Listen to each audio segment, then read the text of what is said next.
Hello everyone.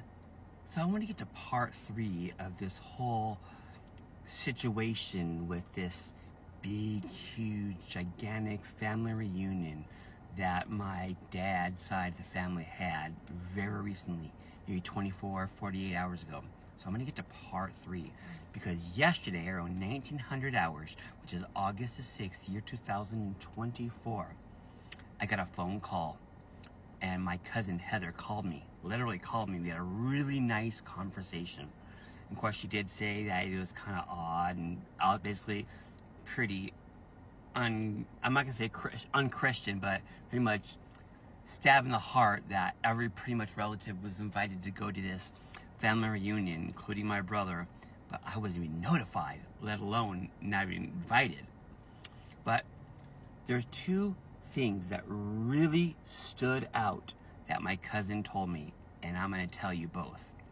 Now I'm going to get to tell you part 3 right here, but then I'm going to stop this and then get to part 4, because part 4, you think part 3 is bad, girl, you wait until you get to part 4, because part 4 is disturbing and disgusting. They're both about my relatives. So let's get to part 3. So I have an aunt named Terry, who I know that she's been gone from the Watchtowers organization longer than me. And I'm coming up to my 20th year as an ExJw. And so I know that back in the late 1970s, when I was about maybe 1 or 2 years old, my Aunt Terry married her husband Carmine. They had 2 kids, and of course their oldest son, which is Anthony, he's like older than my brother, in the early mid-40s. And I know that more than 20 years ago, that my Aunt Terry basically walked away. Don't know the reason why, don't really give a rat's fart, but my aunt was no longer practicing Jehovah's Witness. And then I found out some very disturbing, shocking news about my Aunt Terry.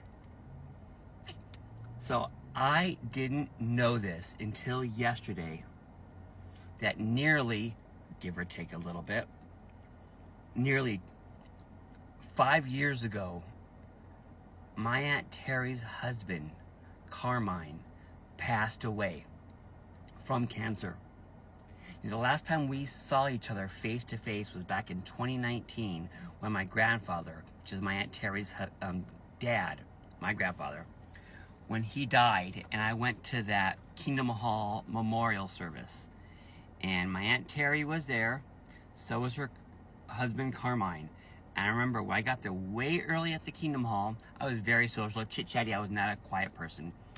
My Aunt Terry and my Aunt Carmine, remember we're now in the end of year 2024. My Aunt Terry and my Aunt Carmine were sitting there like this bump in a log. They just sat there in complete silence. They didn't social it with no one. They just sat there. So before the Jehovah's Witness memorial service, no one spoke to them. They just sat there. She might have spoke to one of her siblings, of course his mother, but that was it. So it had to happen sometime later that year, 2019, or sometime in the beginning of year 2020, finding out that her husband, Carmine, died. Now, to make it more shocking, I guess it's not that big of a shocking until I get to part 4, that, again, don't know how long, don't know the story at all, that apparently, I don't know, 6 months, 8 months, 10 year later, after my Aunt Terry's husband died from cancer, that my Aunt Terry remarried some white guy. Don't know his name. Don't even know anything, but let me go back.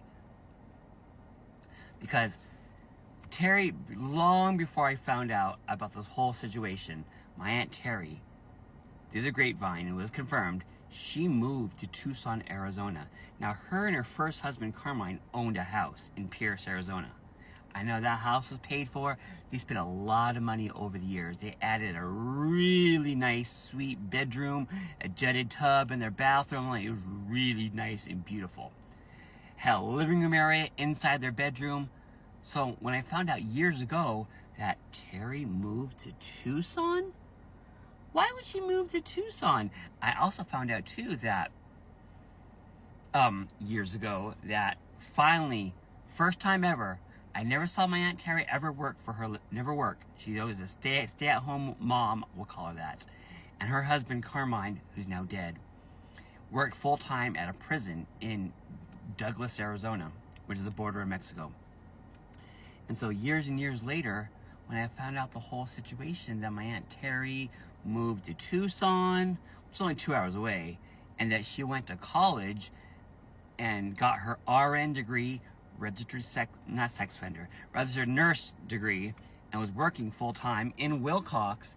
And then apparently after she got her degree, was working at Wilcox, the hospital, then she moved to Tucson. I'm like, there has to be a story behind this. Why would she do this? Of course, I thought it was the whole Jehovah's Witness thing. And of course, it still might be part of it.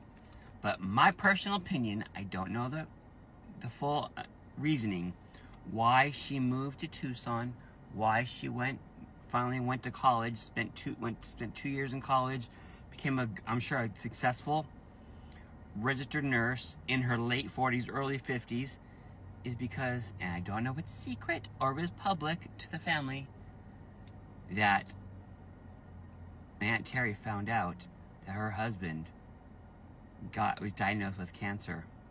And over the time, months, weeks, years, his cancer was getting worse.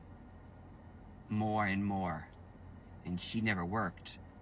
And so I'm sure that, I don't know the symptoms, what when you get really bad as a cancer patient, but it probably got to the point they got scared, and she knew that his cancer's not going to get better, and that they're going to have to need another job, and he might have even cut his hours, even can't work full-time anymore with his sickness.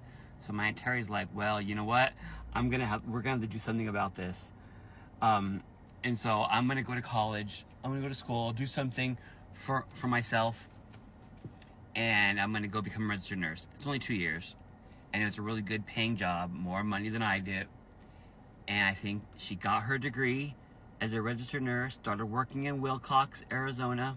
It was only a half-hour away from where she lived at. And then sooner or later, her husband finally died from cancer.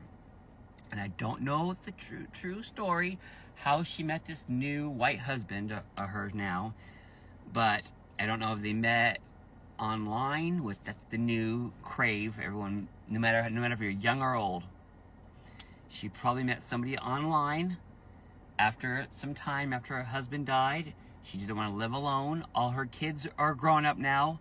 Her oldest is Anthony. I'm pretty sure he lives in Tucson, Arizona with Alice. I know they're active Jehovah's Witnesses. I also know that her youngest son, Carmine, who actually spent 12, 13, 14 years, went to college. He's actually a practicing doctor. And so she didn't want to live alone. So I think that she met someone. I'm just going to say, I'm just guessing, she met somebody online. Again, I don't know the man who she's married now, if he's an active Jehovah's Witness. But I think when they met and they fell in love and they maybe wanted to get married, get engaged, dating seriously, her now husband probably said, okay, if we're going to get married, I'm sorry, but I don't feel comfortable living in Pierce, Arizona, the house you grew up in with your first husband. And so she probably said, okay, I agree. So he goes, so let's go move to Tucson. Maybe that's where he's from. And so that's why she lives in Tucson, because now her new husband is at.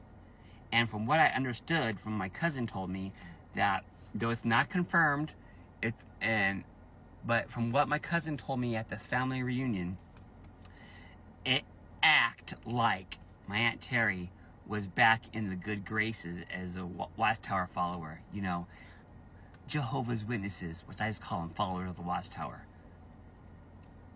I can't confirm that. I don't know, but that's a pretty shocker, knowing that my uncle Carmine died and my Aunt Terry got remarried. So stay tuned till I get to part 4, because part 4 is a real disgusting shocker. Okay, stay tuned.